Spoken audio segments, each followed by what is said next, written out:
बिस्मिल्लाहिर्रहमानिर्रहीम। अस्सलाम वालेकुम डियर स्टूडेंट्स, आज हम फर्स्ट ईयर बायोलॉजी के जो है chapter cell structure and function से साइटोप्लाज्म को हम डिस्कस करेंगे, क्योंकि प्लेलिस्ट में आपको सेल मेम्ब्रेन, सेल वॉल पे, कुछ और ऑर्गेनेल पे भी लेक्चर मेरे मिल जाएंगे। तो जो रहते थे उनको स्टार्ट मैंने किया है, तो इंशाल्लाह उनको अब कंटिन्यू रखेंगे। तो आज का जो हमारा लेक्चर होगा वो होगा साइटोप्लाज्म पे, कि साइटोप्लाज्म क्या है। साइटोप्लाज्म, अब साइटोप्लाज्म अगर वर्ड पे हम फोकस करें तो साइटोप्लाज्म दो वर्ड पे मुश्तमिल है। एक को हम कहते हैं साइटो एंड प्लाज्म। साइटो की मना है, आपको पता है, मतलब cell, and plasm means field.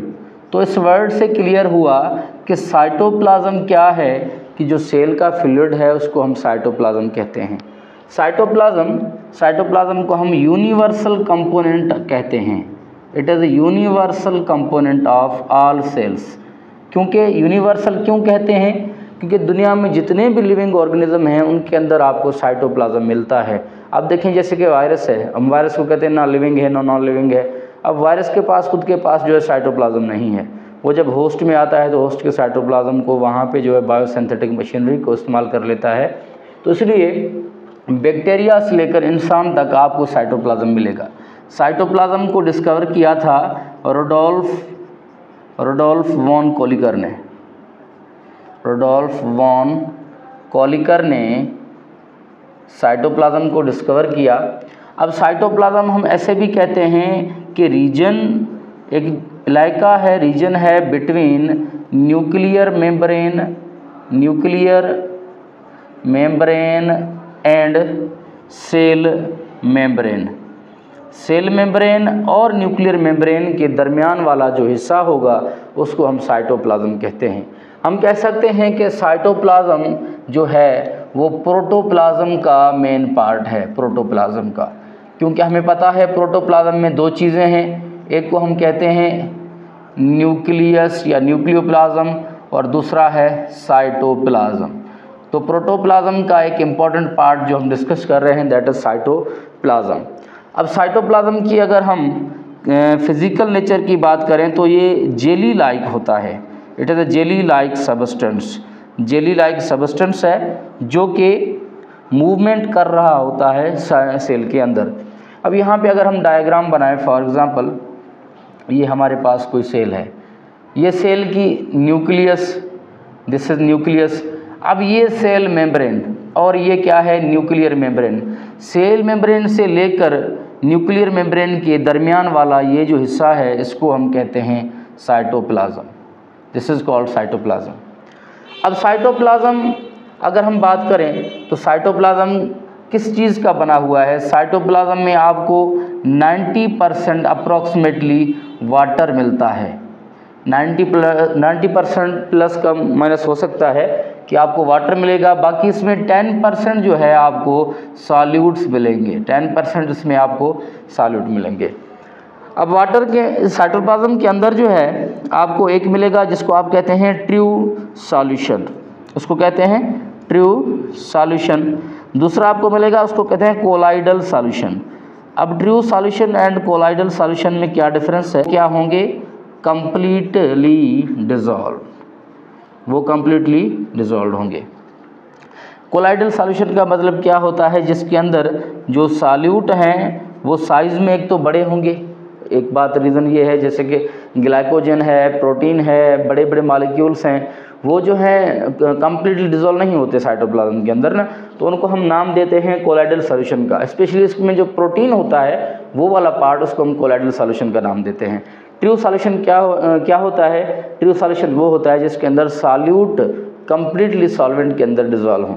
इसके हिसाब से साइटोप्लाज्म को अगर हम डिवाइड करें तो साइटोप्लाज्म के दो रीजन्स आएंगे। एक तो वो वाला रीजन जो सेल मेम्ब्रेन के करीब वाला है, जो सेल मेम्ब्रेन के करीब मिलेगा आपको, इसको हम कहते हैं साइटोजोल, इसको कहते हैं साइटोजोल। और जो आपको न्यूक्लियस के करीब मिलेगा, न्यूक्लियर मेम्ब्रेन के करीब मिलेगा, उसको आप कहेंगे साइटोसोल। तो ये वाला रीजन, इसको मैंने कहा साइटोजेल, ये है साइटोजेल, एंड ये वाला जो रीजन है इसको हम कहेंगे साइटोसोल। अब साइटोजेल एंड साइटोसोल जो है इसमें क्या डिफरेंस है ये समझना है। साइटोजेल को हम कहते हैं this is more viscous, this is more viscous, क्योंकि इसके अंदर यहाँ पे कोलाइडल सॉल्यूशन ज़्यादा होता है। ये जो है इसको हम कहते हैं लेज विस्कस, ये इसमें विस्कोसिटी जो होती है वो इसकी कम होती है। और अब यहाँ पे अगर मैं कहूँ जो मोस्ट रिएक्टिव सेंटर होता है वो क्या होता है, साइटोसोल होता है। अब यहाँ पे साइटोजेल को जो प्रीवियस पहले क्या कहा जाता था, एक्टोप्लाज्म, इसको कहा जाता था एक्टोप्लाज्म, और साइटोसोल को कहा जाता था एंडोप्लाज्म। क्लियर। तो देखें साइटोप्लाज्म हमने कहा कि सेल का इम्पॉर्टेंट पार्ट है जो मोस्ट ऑफ द सेल का स्पेस एक्यूपाई कर रहा होता है न्यूक्लियर और सेल मेम्ब्रेन के दरमियान। अच्छा, अगर यहाँ पे प्रोकैरियोट का होता तो हमें अंडरस्टूड बात है, प्रोकैरियोट के पास तो न्यूक्लियस नहीं है, तो इसलिए प्रोकैरियोट का जो पूरा सेल होता है वहाँ पे हमें क्या मिलता है, साइटोप्लाज्म मिलता है। लेकिन यूकैरियोट के सेल में बीच में न्यूक्लियस या साइड में होता है, वैक्यूल वगैरह भी होता है, प्लांट की बात कर रहे हैं तो अगर हम, लेकिन एनिमल सेल मैंने बनाया तो एनिमल में आप देखें ये वाला सारा जो हिस्सा है इसको हम साइटोप्लाज्म कहते हैं।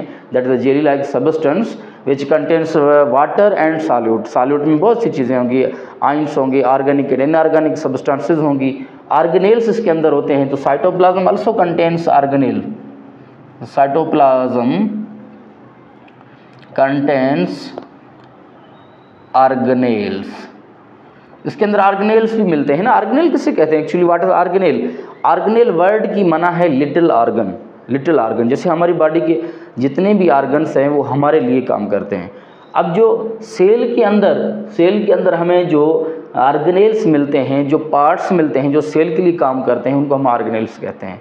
अब यहाँ पे सवाल है कि ऑर्गेनेल सारे सेल में होते हैं। देखिए ऑर्गेनेल जो हैं, हम राइबोसोम एक्चुअली वो ऑर्गेनेल तो नहीं है, वो ग्रेनुलर पार्ट है, ग्रेनुलर सब्सटेंसेज हैं, फिर भी हम उनको ऑर्गेनेल कंसिडर करते हैं।